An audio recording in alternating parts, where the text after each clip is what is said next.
Okay. Welcome to our Christmas episode, Scissors and Scrubs. Trying to get close to the mic because it's apparent that I don't speak very loudly. And I'm trying to sit further back because I'm much louder than you. I'm tired. So you're going to get what you're going to get and you're not going to get upset. Mm-hmm. Okay. So, I'm watching TV the other day. Mm-hmm. Here comes the beautiful Christmas tree down from Nova Scotia. Yeah. To the Prudential Center. We pop it up. Mm-hmm. But nobody really knows why every year we get this lovely tree from Nova Scotia, specifically to Boston, Massachusetts. Yes. Today we are going to discuss why Boston, Massachusetts gets a lovely tree from Nova Scotia. So a couple of years ago, I took my family up to Nova Scotia. I know, I really have to go. It is stunning. I heard. What a great place. Mm-hmm. And we went to Halifax, which is a great city in the middle of this beautiful place. Mm-hmm. It's a very undiscovered, like, people don't go up there, they don't think anything of it. It's beautiful. Yeah. While I was up there, a few things I learned. So Canada sees itself like we have Northeast, we have the South, we have the Midwest. They have the Maritimes, Newfoundland, Nova Scotia, New Brunswick. Mm-hmm. They have the Plains. Mm-hmm. They have the West Coast. So it's funny how they talk about themselves. So Nova Scotia is considered the Maritimes.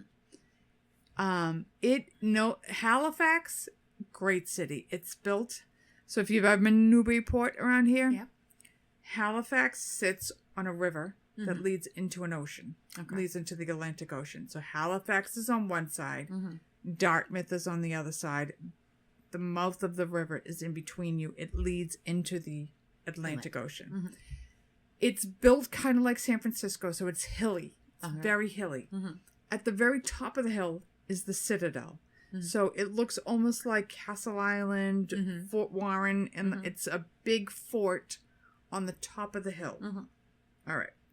It's very European. It's a great city, but everything comes down the hill to the mouth of the river. Mm-hmm. All right. I'm describing this for a specific reason. Okay. So it's all these beautiful old buildings. It's very European, clean. It's a wonderful city. Mm-hmm. Unknown fact about Halifax, when the Titanic sank, it was the only port that was not frozen in at the time. Mm-hmm. So Halifax became the port that took all of the victims so they were 800 miles from the crash site. Mm-hmm. They sent ships to the part where the Titanic sunk. Mm-hmm. They took the bodies. So they found all the bodies that were still floating. Mm-hmm. They brought them back to Halifax. They have 3 burial grounds for the Titanic, which sunk in 1912. Mm-hmm. Our story today takes us not many years later to 1917. Mm-hmm. Okay, so they're still reeling from the Titanic, which people 100 years later are still reeling from. And we are going to take us to 1917. Yes. Okay. So I have described to you Halifax. I have it in my mind. You have Halifax coming down the hill from the Citadel on one side of this river. You have Dartmouth on the other side of the river. Coming up the river, you're going to have a Pier 6, which we're going to talk about later on. Okay, Pier 6 is hanging out there. At this time, there's about 65,000 people living between Dartmouth and Halifax. Wow. It's December 1917. We are in the grips of World War I. Now, the United States isn't where Halifax is because Halifax is Canadian, but they're still under control of England. So the Royal Navy has set up shop at Halifax. It has set its North American base in Halifax. Okay? So it's a prime port for Halifax because they can bring all of their trade and everything through Canada and not have to worry about anything going on in Europe. All right. So it's 1917. The Royal Navy adopts the Halifax port as its base for the North American operations, and it is a very busy port. Okay? It's also a hospital port where they bring all the wounded soldiers from World War I to there. They are terrified of the threat of the German U-boat. So at the mouth of the port, they have these gates, these chains that come up. And they go underwater, and it keeps the U-boats from coming in. So they set these chains up every night. They bring them down every morning so they can use the port, and at night the chains go back up. Okay. Can you even imagine all that? No, I can't. But this is what they're doing because they're worried that the U-boats are going to come in. So if you get to this port after, say, 7:30 at night, you're not getting in to Halifax until the next morning. You have to sit out in the harbor until they lower the gates the next morning. Okay. So, and a lot of people don't want to do this because now they're worried that the German U-boats, which were a real threat, they're out in the port. They could blow you up. So it's December 3rd, 1917, and there's a Belgian ship called the Emo under the command of, I love these names, Haken Fromm. He sails into Halifax Harbor. This is like a merchant ship. It's like a fishing ship. It's not anything big. Nothing to do with the war. Nothing to do with the war. The Emo has been given clearance to leave the morning of December 5th, but they don't have enough coal on. It's taking forever to load the coal. So they complete it after these nets have gone up for the night. So they have to sit another night in the harbor. And they're waiting. So it's going to be December 6th before they can leave the harbor, even though, because they were waiting. All right. So the Emo, it has a gross tonnage of 5,043 tons. It has a crew of 39, and it's carrying coal and fish. So late on December 5th, the Mont Blanc arrives from New York under the command of Amy Lemedic. We're just going to call him Amy because I like the name Amy. Okay, so he gets there late on the 5th. The gates are up. He can't get in. Now the Mont Blanc, it arrives after the nets are up, so it's forced to stay out in the harbor. And it doesn't like this because it is carrying 226,797 kilograms of TNT. Jesus. It's also carrying 1,602,519 kilograms of wet picric acid, which is made for explosives. Doesn't sound good. It's carrying 544,311 kilograms of dry picric acid, 56,301 kilograms of gin cotton, and 223,188 kilograms of benzol.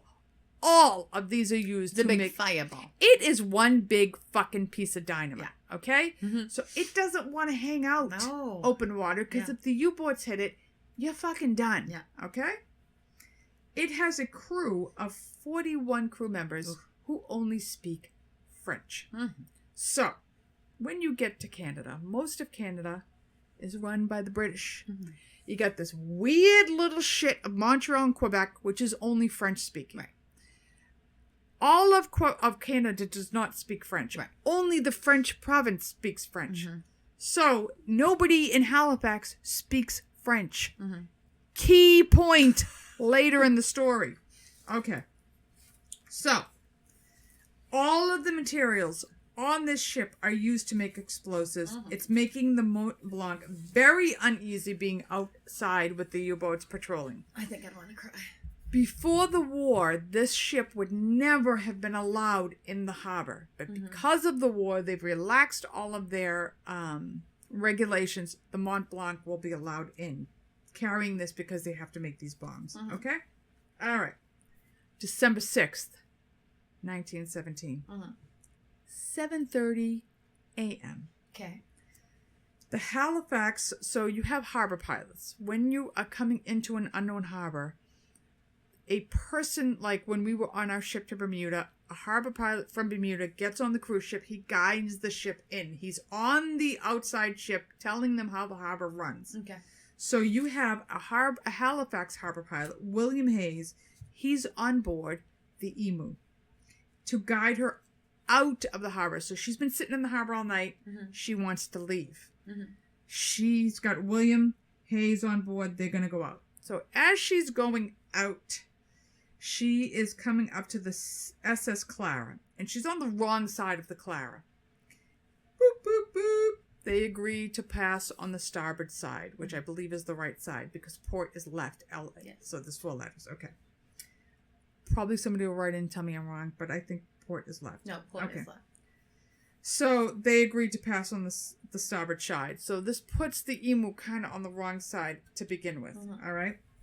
So as it's further going out and trying to get out of the port, it's passing again closer to the Dartmouth side of the harbor. It's now going to pass the Stella Maris.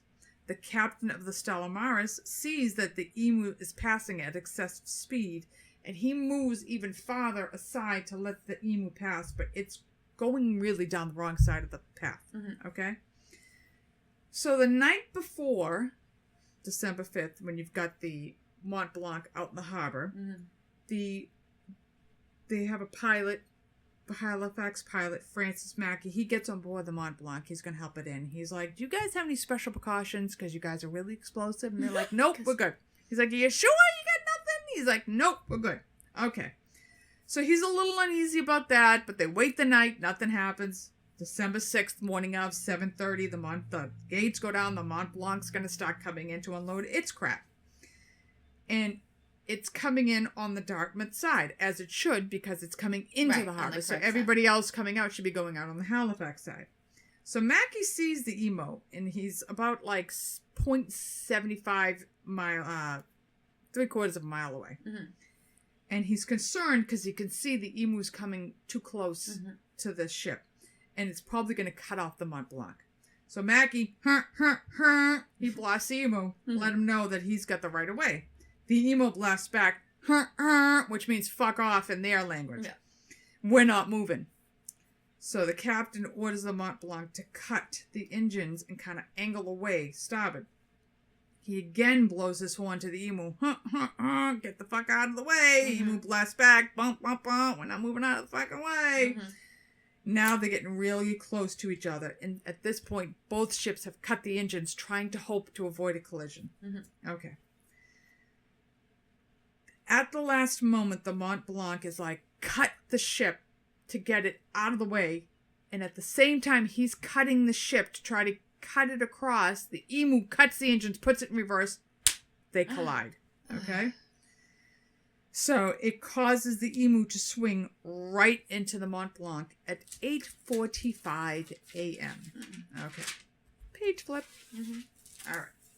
The Mont Blanc damage, it's not severe, but a couple of the barrels of the benzo break and they open up on the decks. So now the decks are flooded with this benzo. All right. So the Emu is trying to get off of the Mont Blanc, kicks its engines in, and it tries to untangle. And when it does that, as the ships separate, they start sparks. The sparks ignite the benzo fumes. So along the water, up the hull, onto the ship, it ignites the Mont Blanc. The worst fucking case scenario you could imagine has now happened in Halifax Harbor. The fire quickly engulfs the ship, and the captain orders the Mont Blanc crew to abandon ship. And they jump into the water. They only speak French in an English port. Okay? So, meantime, the collision and the fire, it's attracting all of the people from Halifax and Dartmouth. They want to come down and see what the fuck's going on at the shore. So everybody's hanging out the windows to watch this explosion. Everybody's on the shores. They're all watching what's going on. Nobody knows the cargo that the Mont Blanc was carrying.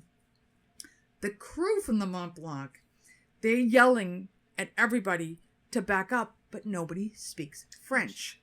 At one point, when we went to Halifax, we went to the museum and they were telling us the story. One of the French sailors lands in Dartmouth. He swims to shore and he grabs this woman's baby and he runs because she couldn't understand what he was saying. So she'd follow him. She folled him away because he's trying to tell her, you're going to die if you stay here. So he ran with the baby and she followed him. The abandoned Mont Blanc is drifting towards this Pier 6. Oh, my God. Okay? And it's on fire. It's a big plume of smoke. Everybody's like, holy shit, look what's going on in the harbor, blah, blah, blah. Okay. The Stella Maris, who they had just passed, the Emu had just passed, responds immediately. And they're trying to hose down the Mont Blanc. They pretty much realize immediately that there's no help. You can't hose this down. And they back off. 9 o'clock in the morning, 4 minutes, 35 seconds, the Mont Blanc, boop, goes up. God. It fucking explodes. Okay? The ship is immediately blown apart, and it sends a blast wave at 3,300 feet per second. So this, it's like an atomic bomb. Yeah. It's just, this blast wave is hitting hundreds of feet within seconds. At the center of the explosion, the heat reaches 9,000 degrees Fahrenheit. Okay? You're fucked if you're there. White hot shards of iron fall down on Halifax and Dartmouth. The Mont Blanc, its forward gun, lands 3 miles away from where this explosion happened. The anchor lands 2 miles away in the opposite direction. The anchor. An 11,000-foot cloud of white smoke rises into the sky. Oh my God. The shock wave was felt up to 130 miles away. So if you've ever been to Nova Scotia, Halifax is at the bottom end of Nova Scotia. Cape Breton is at the top end of Cape Breton, 130 miles away, feels the explosion. Yeah. People off of the coast of Boston say they felt the explosion. The shock wave, I said that was, okay. Over 400 acres is destroyed in a second. Oh my God. All right, so all the hill up to the Citadel, annihilated. Like every building facing that harbor, gone. Not even crumpled, gone. Oh my like God. You've never seen it again. The Citadel is still standing, but it's up on a hill and the walls were able to save it. Anything under that, gone. Decimated. It left a 60-foot tsunami that carried the Emu ship into the Dartmouth harbor. Like, it landed on the Dartmouth side. It's so powerful that the ocean floor of the harbor is exposed for a brief moment because of the weight. Yeah. God! So the water explodes so much you can see the ground. bottom of the ocean. Oh my God. Yeah. So the 60-foot tsunami, it carries the Emu onto the Dartmouth side. The blast killed all but one on the Emu. I don't know how that one fucker lived, but he lives. 21 of the 26 on the Stella Maris are killed. Oh my God. Almost all of the Mont Blanc crew survived except for one because the captain said, get the hell out of here, and they ran. Okay? Over 1,600 people are killed instantaneously. And 9,000 are injured, 300 of whom died later. Oh my God. Every building within a mile and a half is completely destroyed. And when you see the pictures of Halifax, when you know, like, so picture Boston, nothing left. Yeah. Flattened. Yeah. Nothing left, no leaves on the tree. There's not even a tree left to have leaves on it. Flattened. Okay? Hundreds who are watching this fire because everybody's drawn to they're blinded by the glass that shatters in front of them. So hundreds of people are blinded. The stoves and lamps that are overturned by the blast start many fires. The north end of Halifax, entire city blocks are on fire because of all of these things. Yep. One survivor, Billy Wells, he's a firefighter who has had, the blast was so strong it blew his clothes off. So this bastard's naked. He's just out there naked in the middle of the... Yep, he's naked. He describes the scene. Page flip again. Okay. He says, the sight was awful, with people hanging out of windows dead, some with their heads missing, and some thrown into the overhead wires. He is the only member of an 8-man fire crew to survive. Oh my God. Yep. Factories near the explosion become unrecognizable heaps of metal, killing most of the workers inside. So as the Mont Blanc is on fire, it's landing near this Pier 6, which has all these factories and everything on it. It explodes right near Pier 6. These massive factories become heaps of metal. Nobody even knows what was left. It killed everybody in them. Oh my God. So the railway station, so when you go to Halifax, if you're standing at the mouth of the river and you look back, you see all these railway stations. They are destroyed. They kill 55 workers and they destroy 500 railway cars. The death toll would have been worse if it weren't for Patrick Vincent Coleman. He and his co-worker knew. So they're in the railway station. A fleeing French sailor comes by and somehow they're able to communicate. He tells them what the cargo is and that this ship's going to explode. So they start to run and Coleman's like, fuck, I can't do this. So he runs back and he remembers that there's passenger trains due to come into Halifax. He returns to his post alone and he sends out an urgent message to all of the trains. Don't come into Halifax. We're going to explode. This is the message he puts out. Hold up the train. Ammunition ships afire in the harbor making for Pier 6 and will explode. Guess this will be my last message. Goodbye, boys. He is responsible for stopping all incoming trains coming into Halifax. He's killed at his post when the explosion happens. Oh my God. That Wow. is the actual explosion of Halifax, which you go up there today and they act like it's still, like it happened yesterday. Yeah. It's unfucking believable. That's unreal. And you're going to hear why Boston is the reason we get this tree. Right. Because Laura Sparkles is going to talk to us about what happens after the explosion. Yes, I'm going to talk about the Halifax Explosion response. So, there's a cryptic telegraph from George Graham to J.J. Fallon. George and J.J. both worked for the investment banking firm Hornblower and Weeks. George in Halifax, J.J. is in Boston. The telegraph said, quote, organize a relief train and send word to Wolfville and Windsor to round up all doctors, nurses, and Red Cross supplies possible to obtain. Not time to explain details, but list of casualties is enormous. End quote. So this J.J. Fallon in Boston gets this telegraph. That's all he knows. Shit's hitting the fan in Halifax. J.J. Fallon was a very hard worker and had risen from clerk to partner because of it. Earlier that year, the governor of Massachusetts, Samuel McCall, had formed a committee on public safety, which Fallon served on. On the morning of December 6th, Fallon was at the State House for a meeting of the Public Safety Committee. That is where the news of the telegraph reached him. Fallon, who's a Republican, rushes to McCall's office. He's a Democrat. McCall's a Democrat. And tells him of the telegraph. They were not natural allies. They did not like each other. So even back then, it didn't matter. Even back then. This guy, J.J. Fallon's a Republican. McCall, the governor, is a Democrat. They need each other. You have to work together. Yes. That's how it should happen. Yes, not to get political, but right. You gotta work together. So he rushes to McCall's office and tells him of the telegraph. Both flew into action together. Well, that's nice. Yep. McCall tries to get more info by reaching out to friends in D.C. All they know is there was some kind of fire or explosion in Halifax. That's all they know. McCall sends a telegraph to the mayor of Halifax that says, quote, understand that your city in danger from explosion in conflagration. Reports only fragmentary. Massachusetts ready to go the limit in rendering every assistance you may be in need of. Wire me back immediately. So he has no idea what's happened, just some sort of explosion. He's like, we're ready. Let's go. What do you need? End quote. But because of the destruction, most wires are down. And the Canadian government takes over the ones that are left.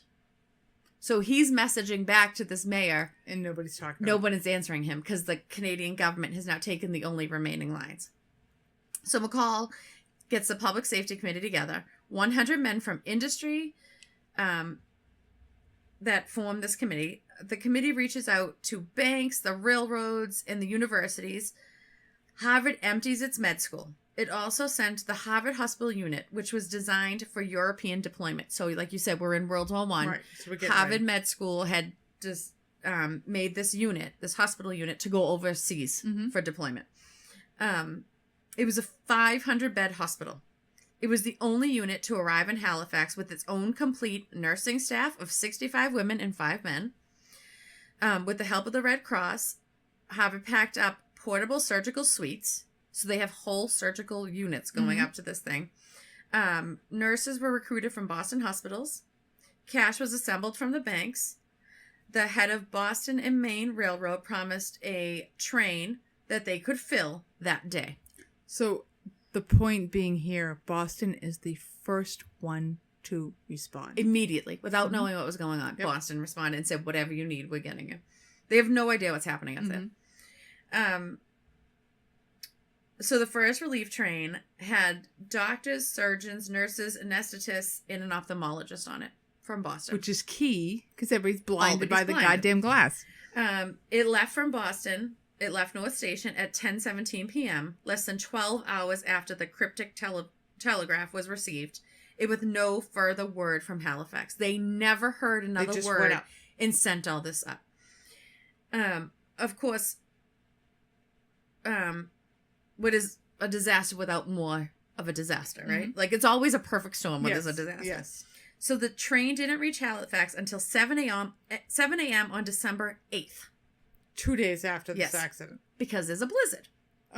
So it stops the line. So everybody has to shovel out the railways so they can go. So they finally get there and set up shop. Halifax had 4 public, 4 military, and 7 private hospitals in 1917. Some had only a few dozen beds, and some had like 200 beds. They were all overflowing when relief arrived. They had set up temporary hospitals at the YMCA, Halifax Ladies College, and the Academy of Music. So these are all temporary hospitals that they immediately set up in Halifax before these people even got there from Boston. The morgue was set up at an elementary school. All of the volunteers coming in were put up in people's homes. So these people all came in from Boston, all these 65 women nurses, 5 men, and then all these surgeons stuff. They just stayed in people's houses. Which is weird. All around there. But there was nowhere to stay. Right. So these people just took them in. Right. Within less than a day after the train's arrival, a fully equipped hospital was up and running in a former military officer's home. Wow. So they had a full hospital running within a day. On December 9th, after the second train from Boston arrived, Halifax said it had enough doctors and clothing for its immediate needs.